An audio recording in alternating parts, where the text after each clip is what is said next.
Hi friends, இப்போ நம்ம வீடியோவில் சூப்பரான மஷ்ரூம் கிரேவி எப்படி செய்யலாம்னு நம்ம இப்போ பார்க்கலாம். நமக்கு அதுக்கு தேவையான பொருட்கள்லாம் எடுத்து வச்சுப்போம்.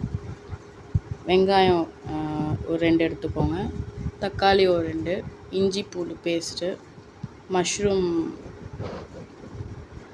250 கிராம்ஸ் எடுத்துக்கலாம். மஷ்ரூமு ஒரு பேன் எடுத்து வச்சுக்கோங்க. பேனில் நல்லா சூடேறினோடனே ஒரு 2 ஸ்பூன் நெய் ஊற்றிக்கோங்க. நெய் ஊற்றின பிறகு கொஞ்சம் மஷ்ரூமை நல்லா எடுத்து நல்லா க்ளீன் பண்ணி வாஷ் பண்ணி எடுத்து வச்சுக்கோங்க. வாஷ் பண்ணிவிட்டு அந்த மஷ்ரூமை சின்னதாக பொடிசாக நல்லா நறுக்கி எடுத்து வச்சுக்கலாம்.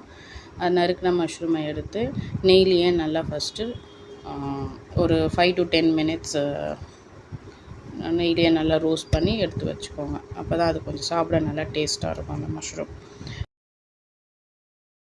அதே பேனில் எடுத்துக்கோங்க. கொஞ்சமாக எண்ணெய் ஊற்றிக்கோங்க. ஒரு ஸ்பூன் எண்ணெய் ஊற்றி வச்சுட்டு கொஞ்சம் சோம்பு, ஒரு பட்டை, 2 ஏலக்காய், கிராம்பு ஒரு 2 போட்டுட்டு அதில் வெங்காயம் நல்லா சின்னதாக பொடிசாக நறுக்கி வச்சுருக்க வெங்காயத்தை எண்ணெயிலேயே போட்டு நல்லா வதக்கி எடுத்துக்கலாம். வதக்கி எடுத்துட்ட பிறகு ஒரு 2 தக்காளி சின்னதாக நறுக்கி வச்சுக்கோங்க. அந்த 2 தக்காளியும் அதில் நல்லா சேர்த்துக்கோங்க. நல்லா வதக்கிக்கோங்க. நல்லா ஃப்ரெஷ்ஷாக கருவேப்பிலை எடுத்துக்கோங்க. அந்த கருவேப்பிலை நல்லா வாஷ் பண்ணிவிட்டு எடுத்து போட்டுக்கோங்க. ஒரு 2 பச்சை மிளகாலேருந்து ஒரு 3 பச்சை மிளகாய் எடுத்து அதில் போட்டு நல்லா வாஷ் பண்ணி எடுத்து வெங்காயமும் தக்காளியும் நல்லா வதங்கின பிறகு நம்ம ஏற்கனவே நெய்லேயே வதக்கி வச்சுருக்கிற நம்ம மஷ்ரூமை நல்லா இந்த வெங்காயம் தக்காளியோடு சேர்த்து அதையும் இதுலேயே சேர்த்து நல்லா வதக்கி எடுத்துக்கலாம். வதக்கி எடுத்துன பிறகு கொஞ்சம் இஞ்சி பூண்டு பேஸ்ட்டு நல்லா ஃப்ரெஷ்ஷாக அரைச்சி வச்சுக்கோங்க. அதுலேருந்து ஒரு 2லேருந்து 3 ஸ்பூன் இஞ்சி பூண்டு பேஸ்ட்டை இந்த மஷ்ரூம் போட்டு நல்லா வதக்கின பிறகு அதிலேயே சேர்த்துக்கலாம். நம்ம இஞ்சி பூண்டு பேஸ்ட்டையும் சேர்த்து நல்லா வதக்கிட்டு ஒரு 3 to 4 மினிட்ஸ் க்ளோஸ் பண்ணி வச்சுருங்க.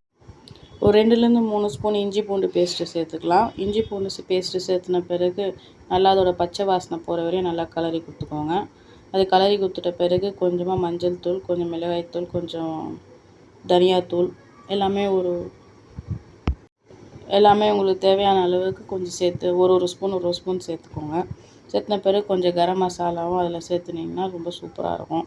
அப்புறம் தேவையான அளவுக்கு அதில் ஒரு 1.5 டீஸ்பூன்லேருந்து 2 டீஸ்பூன் அளவுக்கு உப்பு சேர்த்துக்கோங்க. நீங்கள் உப்பு எவ்வளோக்கு தேவையோ அவ்வளோ சேர்த்துக்கலாம்.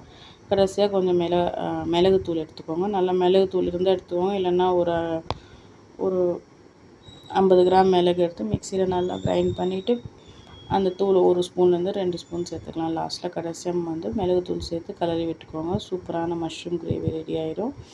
இது நீங்கள் எதுக்கு வேணாலும் சேர்த்து சாப்பிட்டுக்கலாம். சாப்பாட்டுக்கு சாப்பிட்டுக்கலாம், சப்பாத்தி, பூரி எது வேணாலும் சேர்த்து சாப்பிட்டுக்கலாம். சூப்பராக இருக்கும். கடைசியாக கொஞ்சம் கொத்தமல்லி இலையை எடுத்து தூவிட்டு இறக்கி வச்சுக்கோங்க. சூப்பரான மஷ்ரூம் கிரேவி ரெடி ஆயிடுச்சு. பாய் ஃப்ரெண்ட்ஸ், நம்ம இதோட இந்த வீடியோவை முடிச்சுக்கலாம். நெக்ஸ்ட் வீடியோவில் சூப்பரான ரெசிபியோடு திருப்பி நான் உங்களை பார்க்குறேன். பாய்.